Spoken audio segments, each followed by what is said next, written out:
We basically put some cute and cuddly creatures in here which we don't normally find in them, and just to see if they would survive. So it's basically similar to what you would normally do in a garden if you want to transplant something in. We're transplanting animals from natural rocky shores into the rock pools to see if they survive. If you look at this coralline turf, normally you're finding it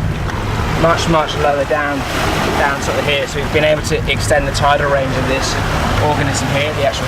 coralline turf, right the way to the top of the water. The three things that seem to be surviving seem to be the anemones, the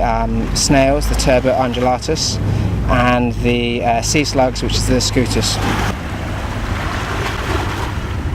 So the number of flower pots that we're seeing here, about 30 flower pots here, is the number that we had previously at the other site. The difference is there's less wave action at this site compared to the other one, and we had less pots removed by the waves. Also, with that difference in wave regime, we're expecting to have different types of animals and plants, but still we see a consistent pattern of increases in the abundance and diversity of organisms, in particular novel organisms that we don't normally find on the seawalls, but we're finding in the actual pots.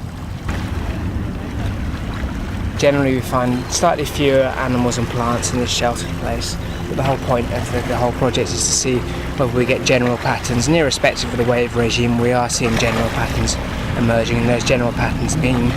to the public and to the different users of the flower pots that they will get extra animals and plants onto their seawalls, which is basically what they want.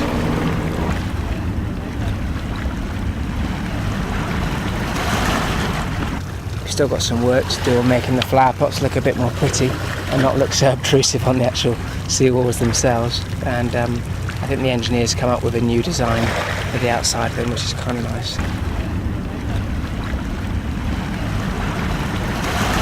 Well, what we've basically seen quite conclusive evidence of is that we can transplant animals which we don't find in the rock pools or on seawalls, and transplant them from their natural habitats and put them into these artificial habitats and actually improve levels of biodiversity. After 11 to 12 days, we're seeing that these key types of organisms, which we know are very, very important, surviving in these bottom rock pools. They don't seem to survive very well at all in the higher rock pools, but we expected this, and we need to do more work to try and understand the physiological mechanisms underpinning those reductions in